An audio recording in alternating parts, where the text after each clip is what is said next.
کیا ہے صحیح ہے کہ ہم اپنے آپ کو اہل حدیث کہیں؟ کیا اللہ کے نبی صلی اللہ علیہ وسلم سے اپنے آپ کو اہل حدیث کہنا ثابت ہے؟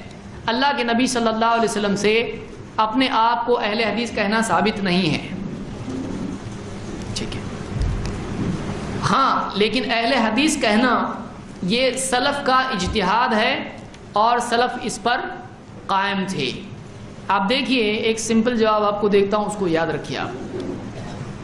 حدیث کے بارے میں اللہ کے نبی صلی اللہ علیہ وسلم نے کبھی نہیں کہا کہ یہ صحیح حدیث ہے اور یہ ضعیف حدیث ہے، یہ متواتر ہے اور یہ شاذ ہے، اور یہ ایسی حدیث غریب ہے اور عزیز ہے اور مشہور ہے۔ اللہ کے نبی صلی اللہ علیہ وسلم نے کیا کہا؟ نضر اللہ امرأ سمع منا حدیثا فحفظہ فبلغہ کما سمع۔ اللہ سرسبز و شاداب رکھے اس کو جو ہم سے حدیث سنے اور اس کو محفوظ رکھے اور جو سنا تھا پہنچا دے۔ تو آپ صلی اللہ علیہ وسلم نے حدیث کو کوئی اور لیبل دیا نہیں، خالی حدیث کا حدیث، بس ختم حدیث۔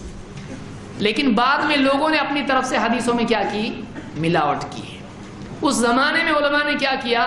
انہوں نے ملاوٹ میں صحیح اور غلط کو الگ کرنا پڑے گا، حق اور باطل کو الگ کرنا پڑے گا۔ تو انہوں نے کیا کیا؟ حدیث جو معتبر تھی اس کو کہا یہ صحیح حدیث اور کہا یہ ضعیف حدیث۔ تو انہوں نے حدیث پر اپنی طرف سے لوگوں کی آسانی کے لیے کیا لگایا؟ لیبل لگایا۔ آج ساری امت مانتی ہے کہ حدیث میں صحیح بھی ہوتی ہے اور ضعیف بھی ہوتی ہے، کیونکہ یہ ہمارے سلف کا اجتہاد ہے، اس پر اتفاق ہے۔ اسی طرح سے جب مسلمانوں میں فرقے بنے اور بہت سارے لوگ اہل کلام ہوئے اور بہت سارے لوگ اہل الرائے ہوئے اور لوگ اپنی طرف سے اللہ کی صفات کے بارے میں، اللہ کے دین کے بارے میں کچھ بھی کہنے لگے، اس وقت علماء نے کہا کہ ہم کیا ہیں؟ ہم اہل حدیث ہیں، ہم حدیث والے ہیں۔ تو جب انہی علماء، اور یہ کون علماء ہیں؟ امام احمد ابن حنبل، اسی طرح سے امام یحییٰ ابن معین، اسی طرح سے دوسرے اور بھی بہت سارے علماء، امام البخاری ہیں، امام بخاری ہیں۔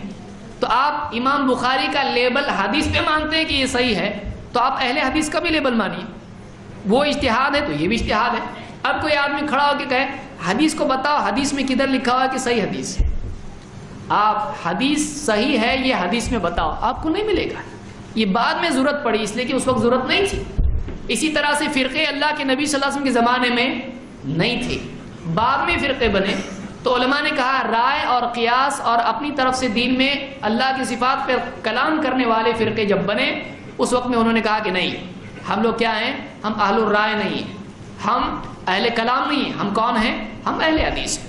تو یہ علماء کا اس دور کا اجتہاد تھا۔ جب آپ نے حدیث کے سلسلے میں ان کے اجتہاد کو تسلیم کیا تو آپ اہل حدیث کے سلسلے میں بھی اجتہاد کو مانیں۔ تو ہم اہل سنت ہیں اور ہم اہل حدیث ہیں۔ کسی کو نہیں لگتا اچھا یہ نام اچھا نہیں لگ رہا، کوئی بات نہیں، وہ عملاً اہل حدیث بن جائے، حدیث پر عمل کرے۔ اگر لیبل نہیں لگاتا ہے تو کوئی پرابلم نہیں ہے۔ اسی طرح جیسے ایک آدمی صرف مسلم لیبل لگا دے تو لیبل لگانے سے وہ جنت میں نہیں جائے گا، اس کو پریکٹیکلی مسلم بننا پڑے گا۔